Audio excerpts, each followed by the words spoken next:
nagsasalita ang guro. Pangalawa, itaas ang kamay kapag gustong sumagot. Pangatlo, huwag maingay kapag nagsasalita ang inyong kaklase. Maliwanag ba mga bata?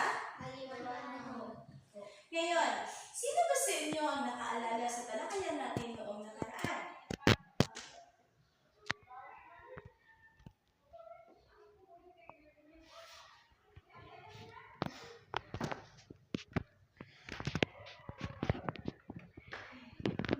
Yes, ayan.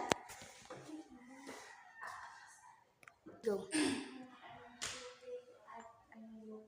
Magaling! May mga naiintindihan ba kayo noong nakaraan na nating mga tinalakay? Ano nga ba ang anyong tubig? Magbigay ng halimbawa ng anyong tubig. Dagat? Sapa. Ilog? Tama! Ano pa? Lawa? Diba?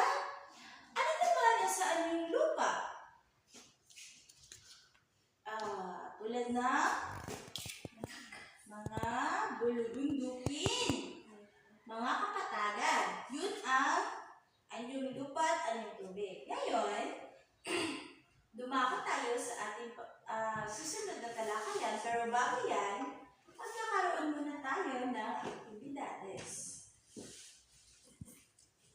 Ito ay tinatawag na word puzzle. Buuin ninyo ang salita na nandito at kung sino ang unang makakabuo ng salita ang siya panalo. Okay.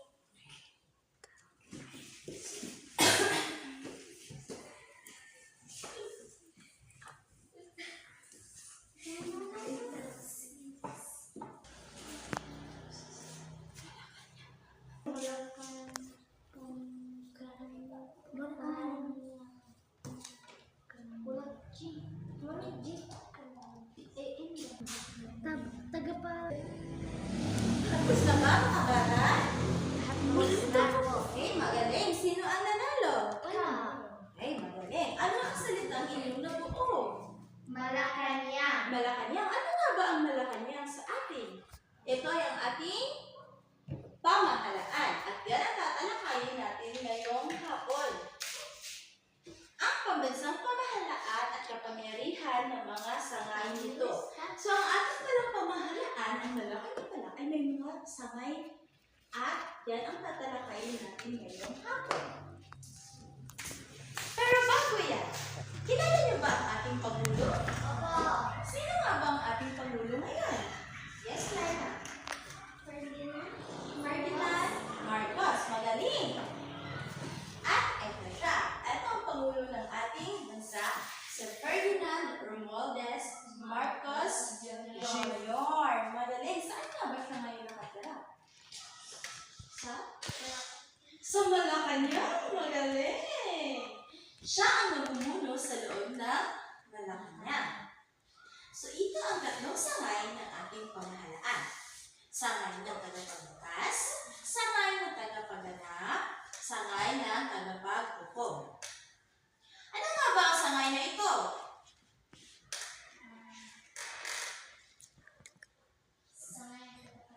Sangay ng tagapaghukom. Magaling! Ang pangalawa na maglitrato, ano nga ba ito? Sangay ng tagapagpaganap. O ang Presidente. presidente.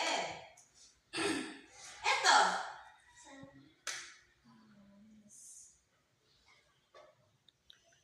Nakasan mo. Sige. Sangay na magaling. Sangay ng tagapaghukom. At para mas palawakin pa ang inyong natutunan, ito ang mga paliwanag ng mga sangay. Maaari bang basahin ang sangay ng tagapagbatas? Sabay-sabay? Sangay ng tagapagbatas. Ang kapangyarihan ng pagbatas ay ibinibigay sa Kongreso ng Pilipinas na binubuo ng Senado ng Pilipinas at ang pagtulungan ng mga katiwang. Very good. So, ang sangay na tagapagbatas, sila ang ating mga senado. So, may kilala ba kayo mga senado?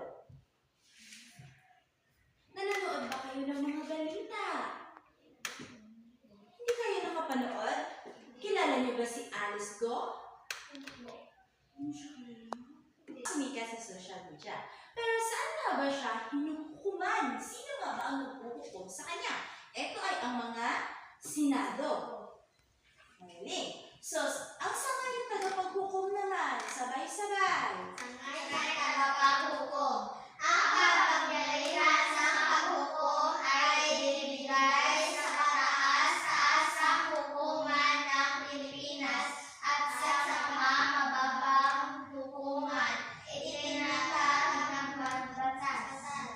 Ang kataas-taasang hukuman na pinapamunuan ng punong maestrado ay binubuo ng 14 na kasamang maestrado ang bumubuo sa pinakamataas na hukom.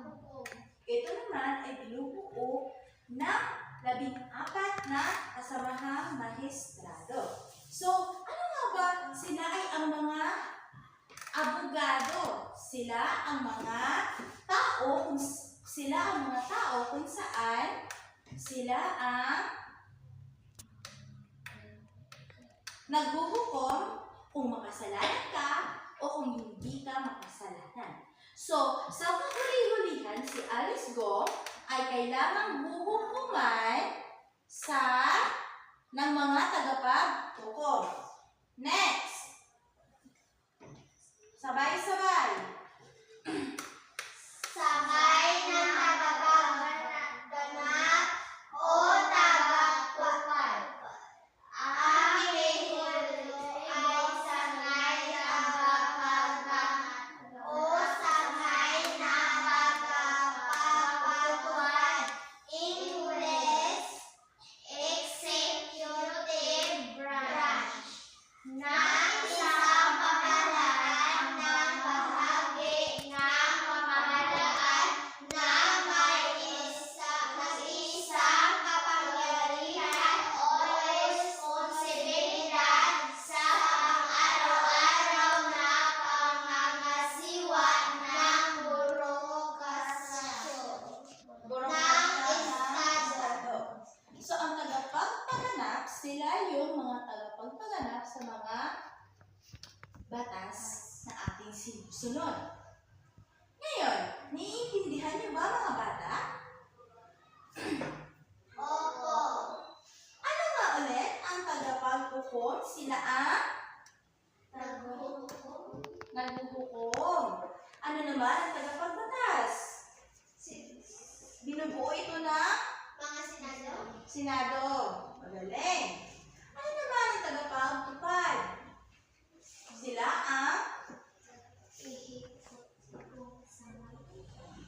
ang tagapagtupad ng mga responsibilidad sa araw-araw at tagapagpangasiwa ng mga batas ng ating bansa. Ngayon, dahil naiintindihan niyo ang lahat, kumuha kayo ng isang buong papel at sa loob ng 5 minuto maglista ng 5 kahalagahan ng pamahalaan ng ating bansa. Tapos na ba mga bata? Tapos na po. Okay, magaling.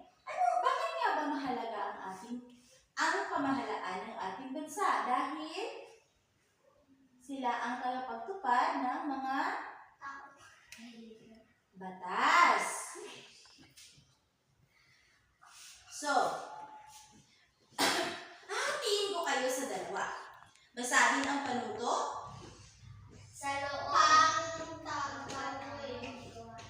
panuto sa loob ng 5 minuto gamit ang Cluster maglista ng mga katangian ng 3 sangay ng pamahalaan. Halaan. Unang pangkat, ito ang sangay ng tagapagbatas. Pangalawang pangkat, ito ang sangay ng tagapagpatupad.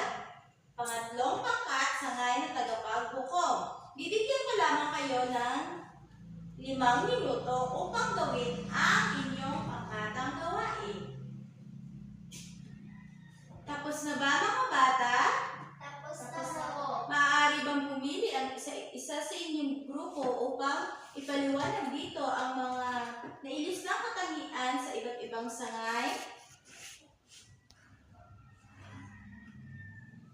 Okay, magaling. At dahil dyan, magkakaroon tayo ng maikling pasulit. Basahin ang panuto. Panuto, tukuyin kung ito ay tagapagbanag, tagapagtaas o tagapaghukom. Kumuha ng papel at sagutan ang tanong. Una, nagbibigay ng kahulugan sa saligang batas at sa ibabang batas. Ano ito? Yes, Lyra. Tagapagbatas. Magaling. Pangalawa, nagpapatupad ng batas. Sila ang nagpapatupad ng batas. Tagapagbanag. Tagapagpaganap. Magaling. Gumawa ng mga batas para sa kapakanan ng lahat. Yes? Batas. Gumawa ng batas. Sila ang gumagawa ng batas. Batas. Batas. Lumulutas ng mga karapatan at tungkulin ng mga mamamayan. Yes, Lyra. Tagapaghukom. Nangangasuha sa lahat ng mga kagawaran, kawanihan at tanggapan ng pamahalaan. Tanggapan.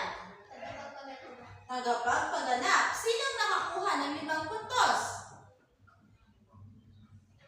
Nakakuha ba kayong lahat ng 5 puntos?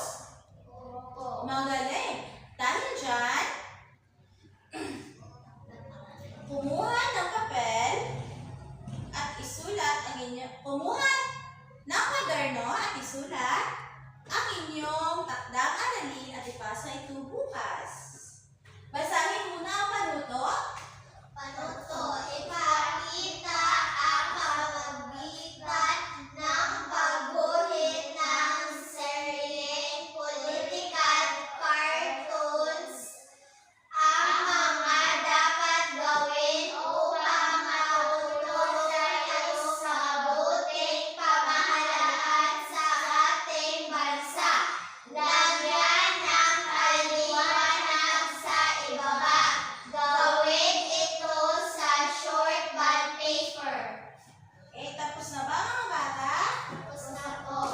Okay, maaari bang tumayo ngayon? Maaari bang tumayo ang lahat para sa ating panalangin?